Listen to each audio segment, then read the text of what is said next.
en términos geográficos, conforma parte de la Cuenca de México, de esta antigua cuenca que actualmente está desecada desde hace muchos siglos, pero que tal vez hace milenios formaba un todo, una gran laguna que iba posiblemente de Chalco, Mixquic, hasta Apan, Zempoala y parte de Calpulalpan. En este tenor, presento pues la imagen que a mi juicio le di a bien llamar la ruta de consuelo, y no tanto la derrota de las huestes de Cortés, sino ni tampoco por la necesidad imperiosa de los aliados tlaxcaltecas en su arribo a su señorío. En realidad era para repensar de alguna manera cómo el aspecto geográfico influye en las cavilaciones, en las posibilidades de guerra y en la manera en que uno obtiene o pierde las victorias y las derrotas. Recordarán todos ustedes que, nos situaremos históricamente después de la Noche Triste. Estamos hablando de junio, 30 de junio de 1520, hacia al anochecer,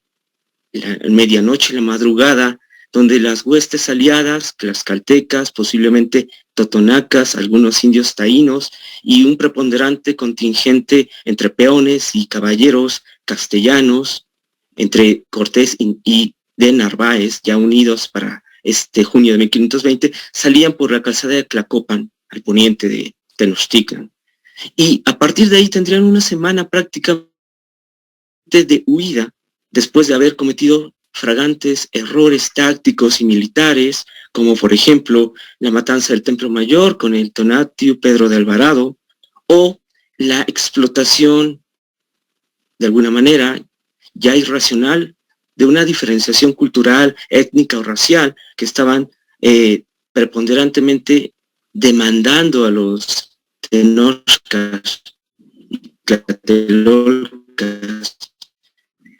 Ellos beneficiaban en comida, sustento, mujeres, prácticamente todo, plata y demás objetos preciosos. En su vida que fueron continuamente atacados en varios trayectos, desde prácticamente Tlacopan, Coajimalpa, Tlalnepantla, Tizapán, Tepoztlán, hasta rodear por el mejor camino que podían tener hacia el oriente del Valle de México, bueno, la cuenca, hacia el Valle de Tlaxcala, y tuvieron que hacerlo por el norte del lago, de los antiguos cuenca de 5 lagos,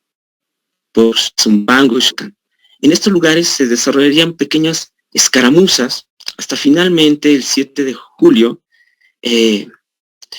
después de ser hostilizados en estas hermosas representaciones de la edición de Alfredo Chavero del lienzo de Tlaxcala, día tras día, noche tras noche, los van siguiendo en Axcoalco, Tonaixpan, hasta Quemecan, y finalmente en los llanos de Temalacatitlan, muy cerca de Tuma, al norte, se daría la batalla que conocerían como la batalla de Otro, de hace 501 años. Ahí, en un episodio de interés militar fundamental, se dio justamente ese choque. Los españoles y tlaxcaltecas habían decidido escapar por la zona más llana de la cuenca de México. Y eso implicaba, pues, lo que es Xoloc, Otumba, Apan, para llegar a la frontera de los señoríos unidos de Tlaxcala. Pero en estos llanos al norte de Otumba, pues serían interceptados por una coalición de señoríos vasallos de Excan-Tlatoloyan, o sea, de la Triple Alianza, por ejemplo, otomíes, de Otumba, pero también Texcocan, Colhuas y algunas huestes de tenochcas. Prácticamente era 10-1 la diferencia, era Acolhua, Tenochca. Pero las hazañas que tuvieron, como ya se ha visto en la anterior ponencia, se le debe agradecer Cortés en ese entonces a la caballería que tuvo todavía con 18 caballos salidos de Tenochtitlan en esas escaramuzas. Y es que no podían derrotar por muchas horas, no más de 3, a un contingente que le rebasaba 10-1 en proporción. Entonces, la decisión e ingenio fue mandar a un capitán caballerango a atacar al segundo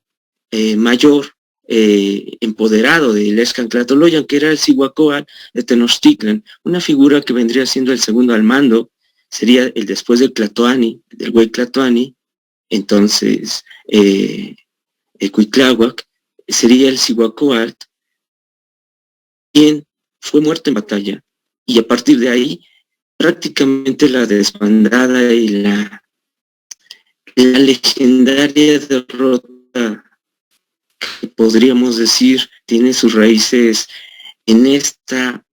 no organización estructurada, si hay milicias, entonces es sin la cabeza, la milicia da prácticamente sin orden, y la desbandada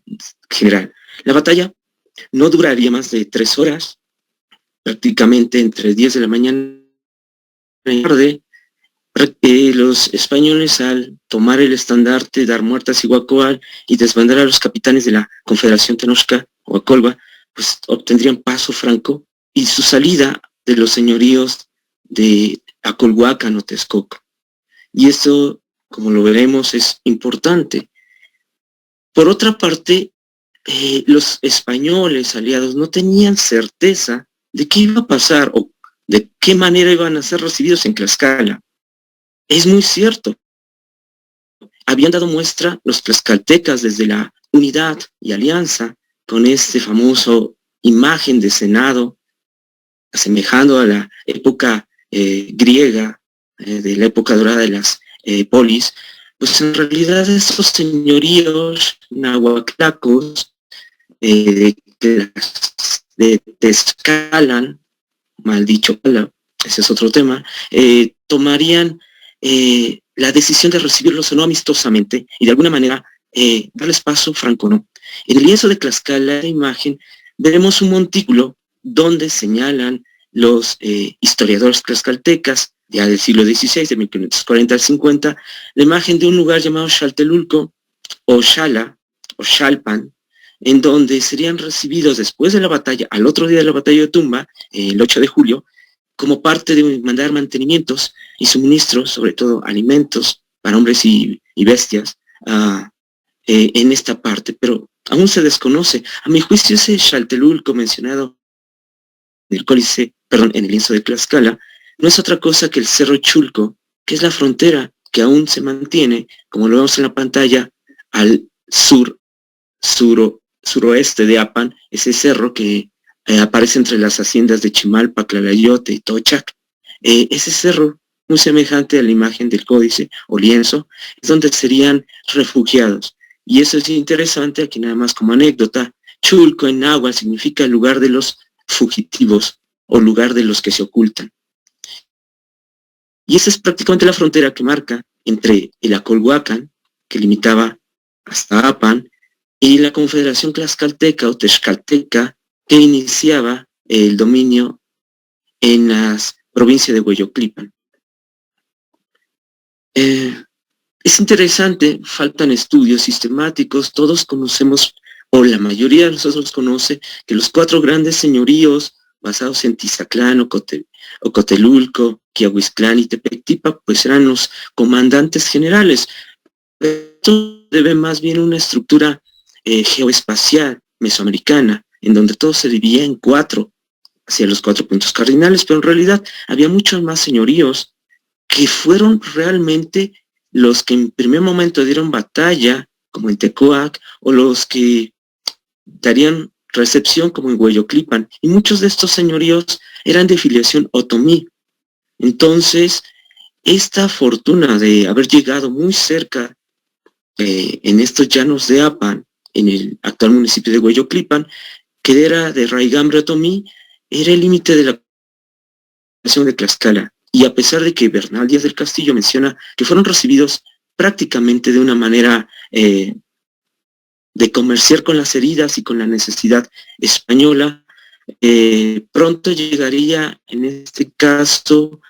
me parece, si no me corrigen, uno de los 4 grandes señores, Mashiskatzin, con toda su comitiva, para ofrendar en trojes maíz y frutas de verde y guajotes o gallinas de la tierra, todo en beneficio para restaurar esa necesidad del aliado, que habían visto como poderoso aliado de los hombres blancos y barbados que tenían una inquietud para gobernar mejor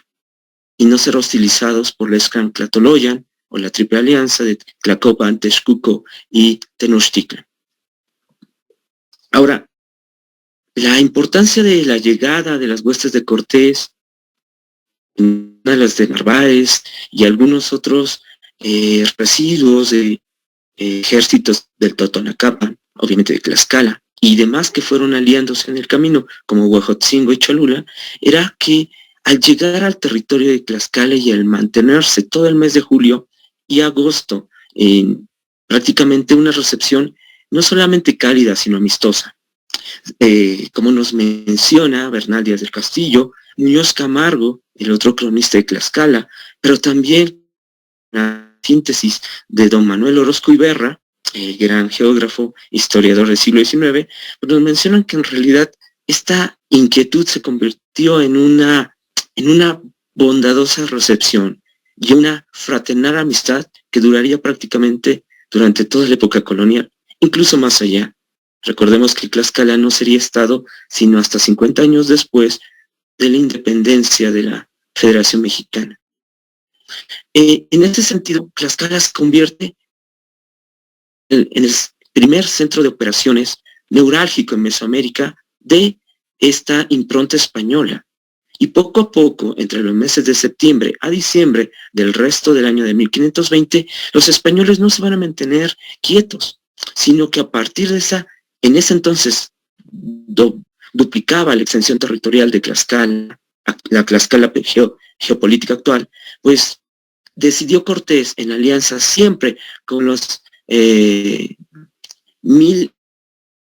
milicias de los 4 señoríos, preponderantemente las de Cotelulco y las de Tizatlán, salir a combatir a los señoríos nahuas, primero, como vemos en imagen, los de Zacatepec al oriente, Quecholac y Acatzingo al oriente de lo que ahora sería el estado de Puebla. Señoríos vinculados al comercio y tributación de la Triple Alianza. Tenía en mente Cortés dejar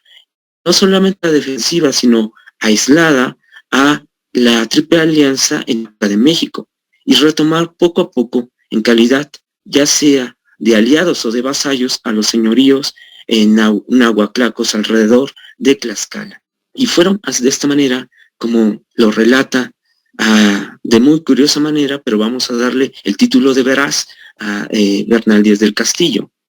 Y no solamente quedaría con eso, sino al salir de Tlaxcala posterior, tomaría el señorío de Tepeyacac, que es la actual Tepeaca, en el centro del estado de Puebla actual. Y ahí es donde prácticamente Cortés fundaría la segunda villa española, pero en realidad la primera villa de tierra adentro, que llamó Villa de Segura de la Frontera, muy a usanza e imagen de la guerra de reconquista ante los moros en Andalucía y Granada. Ahí prácticamente Cortés, siendo bastante hábil en ese sentido, hay que reconocer a este capitán, pues se hace de un lugar propio y dejaría a Tlaxcala, a los señoríos, gobernar los anteriores dominios, los ganados en los meses de agosto, pero Cortés, al fundar una villa española, literal, una villa española, el 4 de septiembre de 1520, se lanzaría a conquistar los señoríos de ascendencia mixteca. Hablo de Tecamachalco, hablo de Cuauhtinchan. Y no solamente eso, a partir de llegar a los señoríos sureños, a los poderosos señoríos de la Mixteca Baja y Alta también, como Tepeji, el actual Tepeji de Rodríguez, hacia Tehuacán, o Itzocan, la actual Izúcar de Matamoros, incluyendo una poderosa alianza con el señorío de Cuauhquecholan, que no es el tema, pero bueno, al igual que la alianza hispano-tlaxcalteca, la alianza con los habitantes de Huaquechulan formaría, como lo se ve en el mapa de Cuautinchan y en el mapa de Huaquechula posterior, la conquista de los señoríos de Conusco y Guatemala posteriormente, después de 1522 al 23. Estas campañas en realidad era prácticamente tomar la riqueza del Pacífico Sur, del centro de México, y aislar completamente, posibilidad, dudo mucho, pero bueno, posibilidad de llegar a refuerzos, o a llegarse a refuerzos, los tenochcas y los acolhuas. Ahora, regresando a Tlaxcala, la recepción y el apoyo material que brindada a los señoríos principales no solamente era una recuperación inmediata en cuestión física o médica, no se va a hablar aquí, pero solo imaginen la cantidad de comida, alimento, medicina, objetos suntuarios desarrollados y brindados a este contingente mixto que prácticamente estuvo viviendo de las rentas de Tlaxcala hasta el mes de, bueno, hasta el último día del diciembre de 1520. La decisión sería tomada a partir de enero de 1521 de salir de Tlaxcala y no solamente agradecer y llevar a cabo una conquista bipartida o bipartidista, sino utilizar los aliados para sus propios fines. Cortés ya desde finales del 1520 había ideado y se le había quedado muy en claro que con la batalla en las calzadas de México de Tenochtitlan iban a seguir siendo derrotados. La única manera en poder sitiar a Tenochtitlan efectivamente y teniendo resultados positivos era con construcción de navíos propios. Y obvio, recordarán, esto no iba a ser posible debido a que, bueno, la leyenda popular dice que quemó las naves Cortés. No, más bien las barrenó, las perforó para que se quedaran medianamente hundidas sobre la mar en el Golfo de Veracruz, pero en realidad lo que requería era salvar el anclaje, las velas, el arreaje y todos los clavos o material metálico para formar así en Tlaxcala las embarcaciones que necesitaban. La mayoría de cargadores fueron de los señores de Huejotzingo, Tlaxcala y Cholula. Además, con esto había hecho algo nunca antes visto.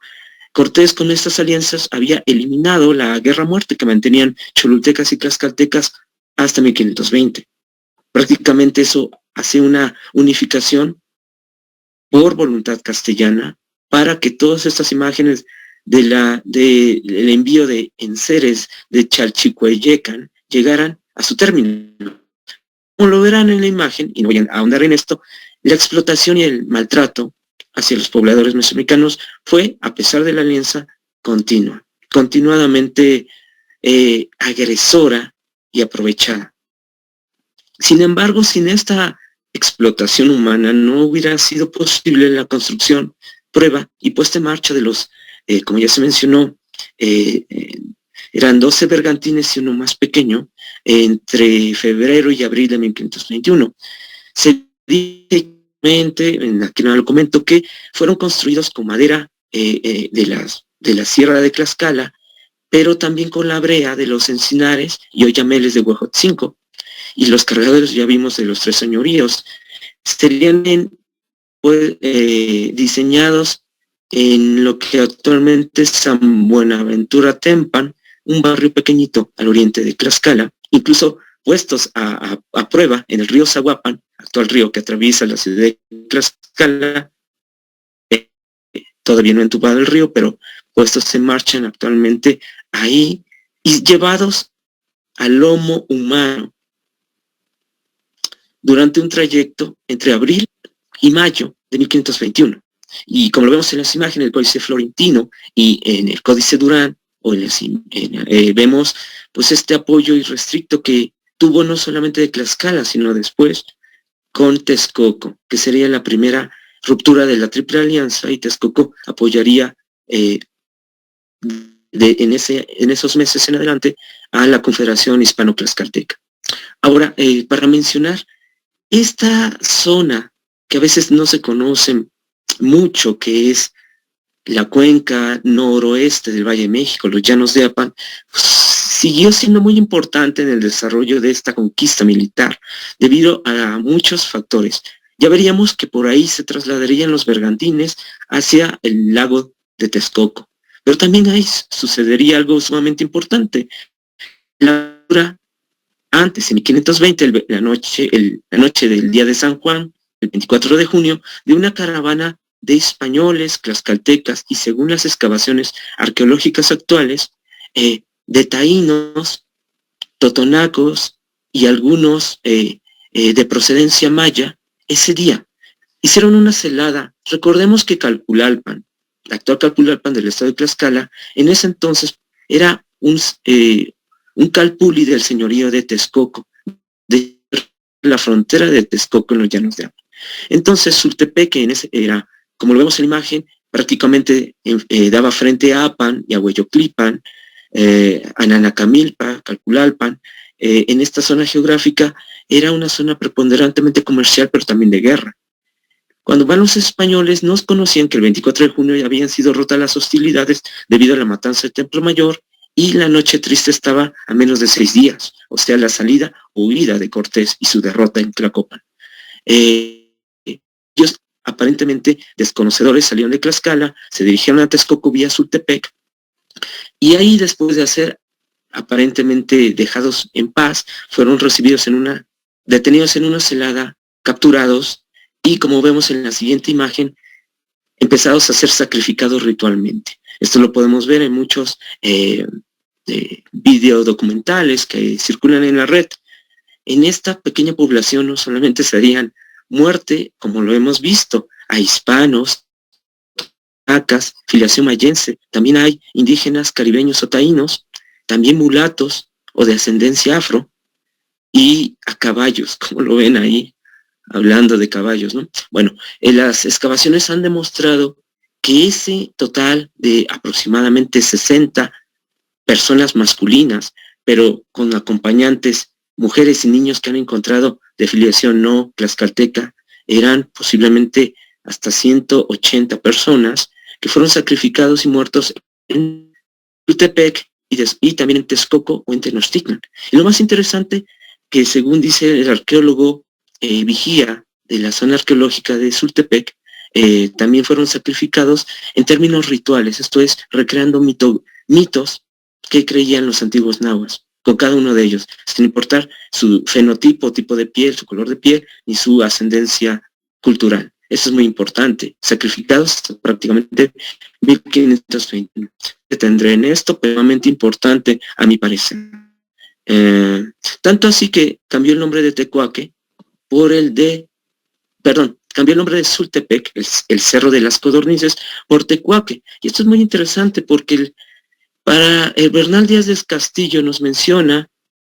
que Tecuaque era el pueblo morisco, esto es, el pueblo de guerra, el pueblo que se alzó contra los buenos españoles y que fueron prácticamente satanizados como moriscos. Y en náhuatl quedó prácticamente la relación interesante de llamar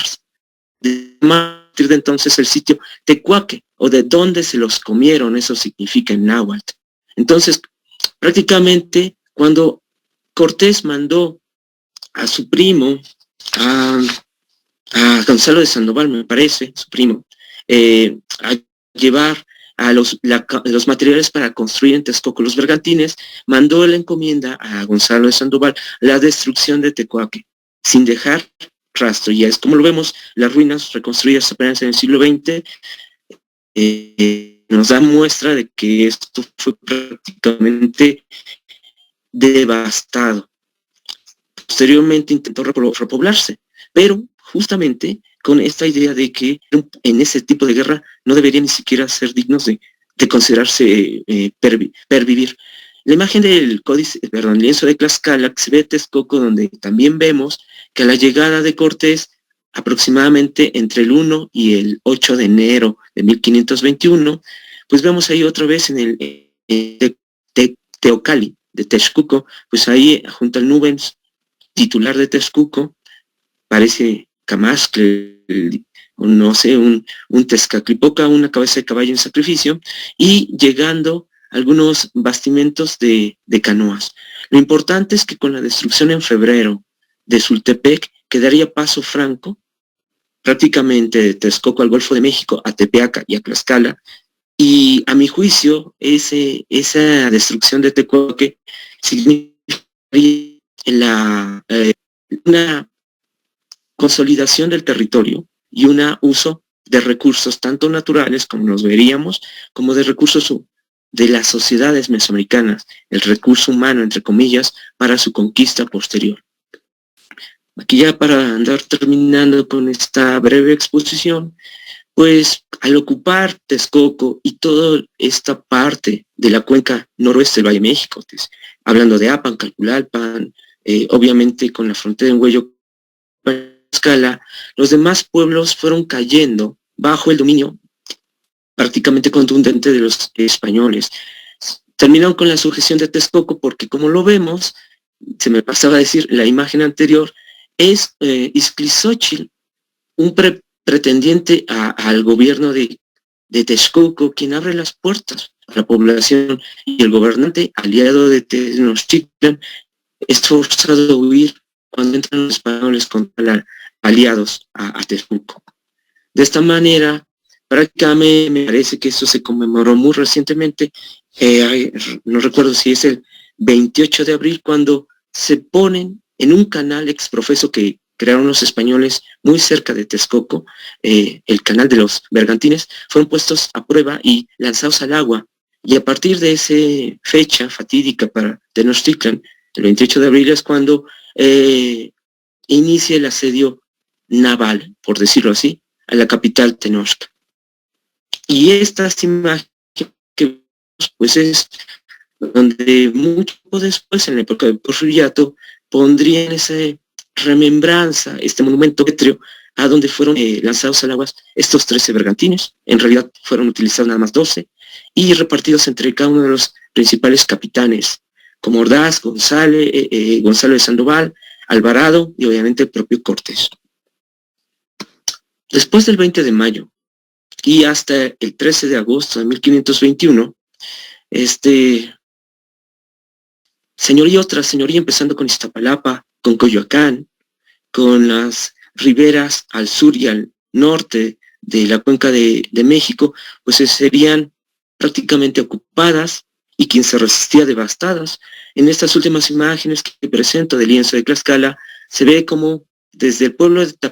Tecpatepec, cercano a lo que sería Cuicuilco y el Ajusco, las de Xochimilco, en Tlacopan y Coyoacán empezarían a dar el sitio de guerra. Y con el uso ya entre los meses, justamente estos meses de lluvia, junio, julio y agosto de 1521, lanzarían, como vemos en la imagen inferior, los bergantines, y por otra parte, en una táctica coordinada de lanzar la guerra naval y ocupar cada una de las calzadas, como lo vemos aquí mismo, la misma Doña Marina, al propio Hernán Cortés, empezar a tomar los fuertes o posiciones mexicas defendidas. De esto al 13 de agosto de 1521, con la rendición total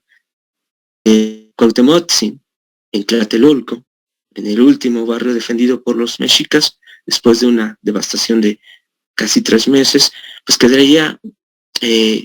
finiquitado la época del entonces gran imperio mexica, de la Triple Alianza, y se formaría una serie de cambios políticos, y sobre todo esa alianza que perduraría varias décadas, de tlaxcaltecas y demás señoríos con los españoles castellanos, y que le darían ese impulso para la